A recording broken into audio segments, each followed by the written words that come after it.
what's caught your eye when you were awake last night or this morning around Mhm. what's going on in our world?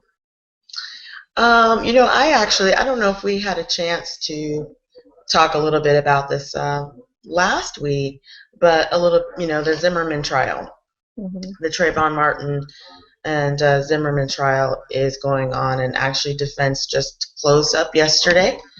So they will be doing closing arguments. Oh, wow. Yeah.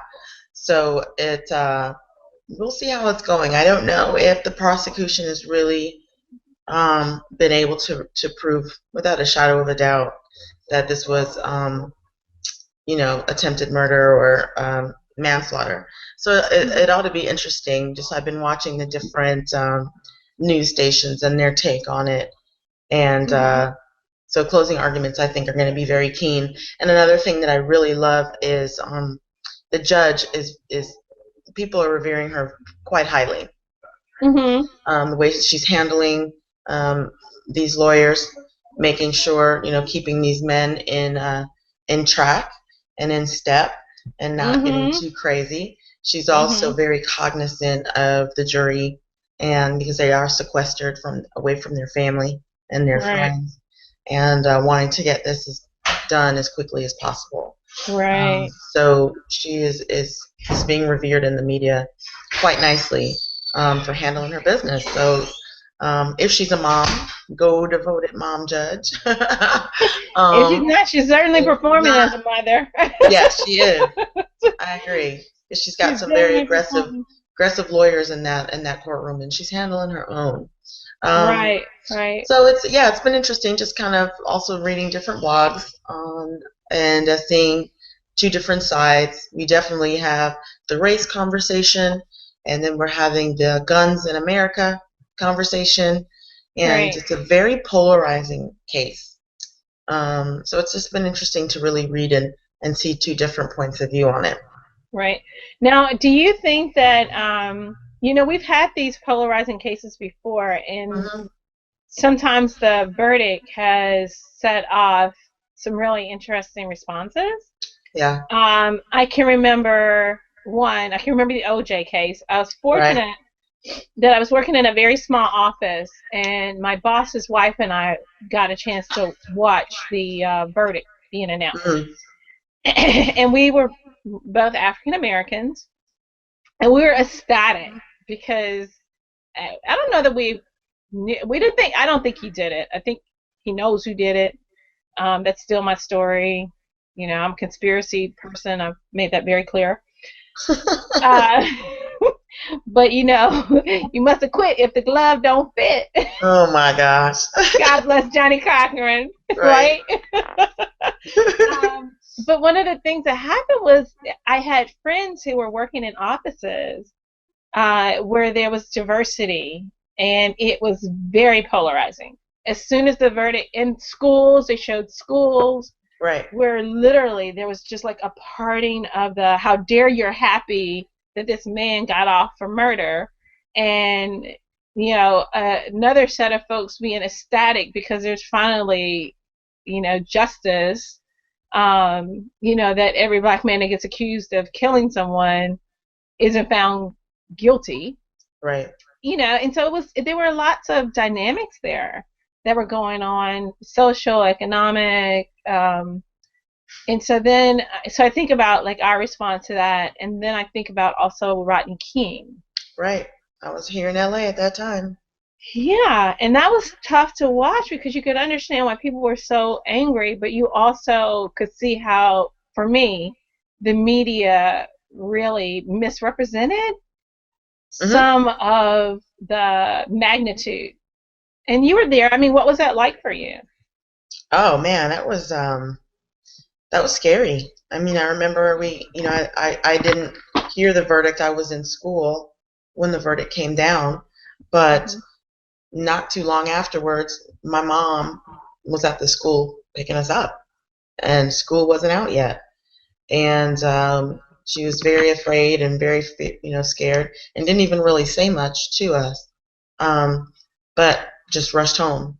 And then my dad came home shortly afterwards, And then we started watching TV, and he explained, and he was actually out there and could kind of see what was starting to unfold, because Wow. he was a driver at the time, delivering packages, so he could see what was starting to unfold. So Wow. it was very scary to sit there and watch and know that, not too far outside my window, what was going on. Um, and I remember that was the first time I've ever really been glued to the TV, and in shock and awe what was going on. Um, that was a very trying time. Yeah, and like Mhm. you said, very polarizing. So it'll be interesting to see once this verdict, goes down, what kind of reactions we get. Yeah. But I I guess do, that. But and I do, feel for Trayvon Martin's parents, because at the end of the day, after all the dust settles, after all the cameras go away, he's still not here. yeah. The end result is their son is never coming back, and that Right. doesn't change no matter what happens to George Zimmerman. So we'll see. Yeah. I think that my even with the Rodney King case, it was very frustrating because I mean they had video. It was like how could it was Right. just so like a no brainer. Yeah. And I think I kind of feel this way. I have purposefully not been watching. I haven't seen any of the court case. I just Hmm. can't. I am very conscious of what I take in and the energy that it causes, Right. and I'm staying very prayerful for Trayvon's mom and dad, Yeah. and the people that loved and lost. I also have to think about Zimmerman's family too. Hmm. One act, one response, just can create just such a huge impact. Yeah. Um, and I think the other thing too is that the whole gun thing makes it a Hmm. little bit more scary because the people who are really pro Zimmerman and pro gun, Right. it's a little frightening. So I think I will be, much more conscious of the verdict. I'm always a come to the end of the thing anyway. I mean, I watch American Idol when they're down to the last two or three. I might watch a championship game, Right. but I don't know. Maybe it's the ADD or something. But I don't, you know, I don't follow from the beginning to the end Right. on things like that. There's certainly priorities, that I do that on, but just happens not to be that sort. So I just, I'm very prayerful, and I think that it is, a catalyst for talking about race and talking about the need to have guns and who possesses them, and Right. we needed to have something, but I'm just so sorry it was done at the expense of a mom and dad losing their child, Exactly. and young people losing their friends. And we are now, speaking of violence, we are up to, I think I saw the other day, uh, in the last 17 days, I think there's been about 21 murders in Wow. Baltimore. Really. Chicago Chicago. Yeah. was just, I think they were at 60 something. And so it's just like, there's something in the atmosphere. There's Hmm. there's some unrest that people are really struggling with, anger, and that's not even anger, that's rage, Yeah. and the reduction of what life means. I was actually talking earlier with our producer Carl. I had a friend of mine on Facebook post how she got cut off the other morning by a driver, and Hmm. how she wanted the driver to pull over, and she was very upset and was going to ensure that she never does that to anybody else. And it was that moment that I was trying to figure out, like, I can't co-sign on this, and I Right. also can't be silent, because by being silent, I feel like I'm co-signing, and so I kind of I prayed and asked God to give me the words. And so I Mm-hmm. really started out with, beloved. There are lots of funerals that are going on right now because of something so simple got blown out into just a whole different universe.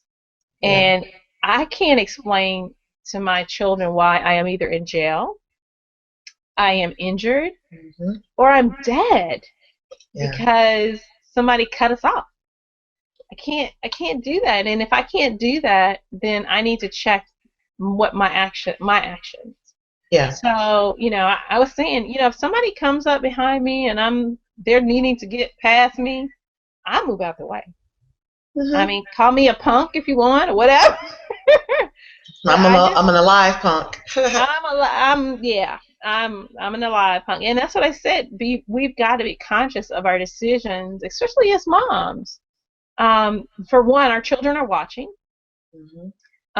And for two, we just don't know the stress and the rage that someone else is experiencing.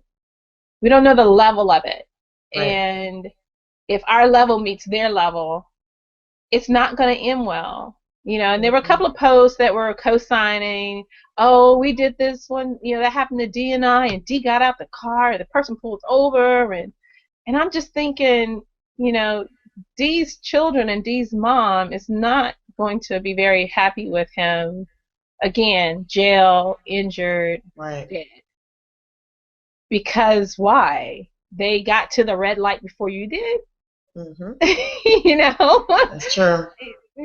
Yeah. So I think about the gun control and the amount of rage that there is, and something's got to change, Someone's got to and give. something's got to give, and so it will be interesting to see what this does, what that verdict once it comes out, what happens. Yeah. Yeah, it will be. It will be. We shall Yeah, see. It definitely has yeah. taken over the airwaves, that's for sure. It is one of the and it's interesting because we go from the gun control part of it, and the violence part of it to the race part.